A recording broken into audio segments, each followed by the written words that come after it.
what I've been doing for about the last 9 years is trying to shatter this left-right division, because we, the American people, have been artificially divided by the powers that be, the global elite, the global robber barons, if you will.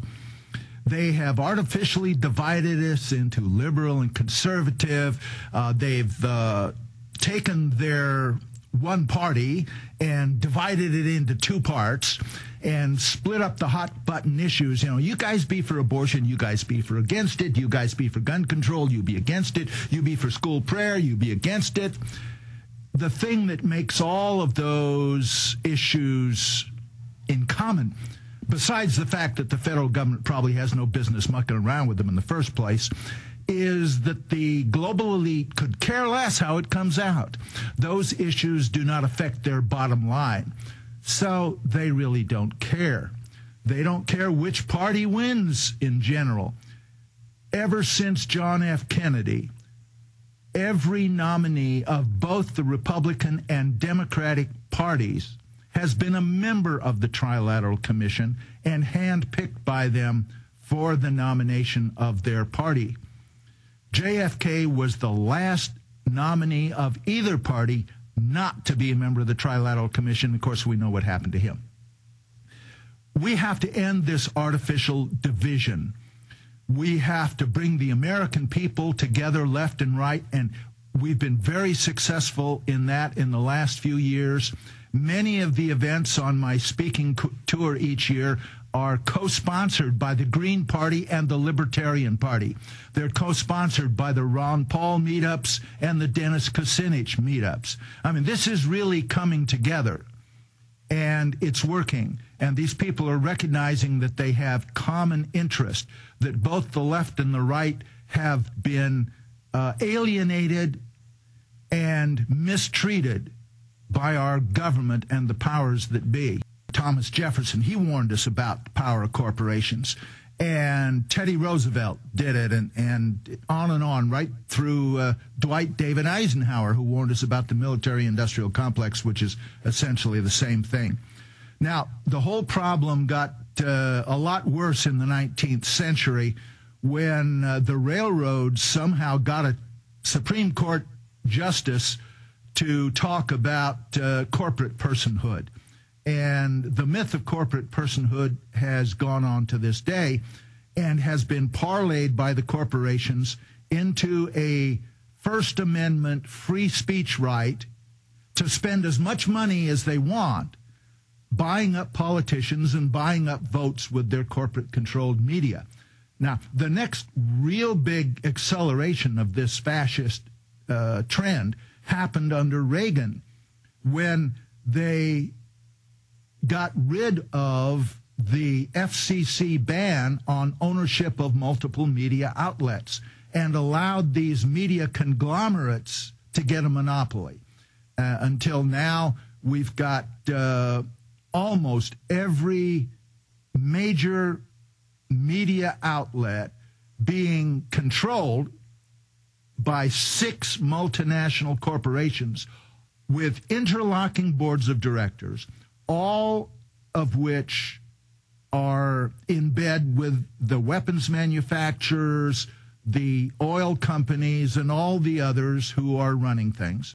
Because of that, they collude every 4 years to work with the trilateralists and Bilderbergers and Council on Foreign Relations to make sure that their hand-picked nominees get the nomination of the Republican and Democratic parties. And once they can do that, then they don't care who wins the general election. They know one of their guys is going to get it. It's a choice between Tweedledee and Tweedledum, in some cases Tweedledum and Tweedledummer. And then Congress, of course, who the Constitution really gives the power to. Congress has been bought and paid for by the K Street lobbyists, the corporate lobbyists, to the point where almost all the members of Congress, with the exception of people like Ron Paul and Dennis Kucinich and a few others, almost all of them are bought and paid for and have abdicated their responsibility to Dick Cheney's invention of the unitary executive, in other words, the imperial presidency. And since they have their guy under their thumb in the presidency, and the Congress becomes immaterial. And so what you have is our government under direct control of the corporations. We have energy policy being made by Enron. We have agricultural policy being made by Archer Daniels Midland and Monsanto. Defense policy being made by the weapons manufacturers. It goes on and on. Almost every regulatory agency in the government is headed by an executive of the corporations that they're supposed to regulate.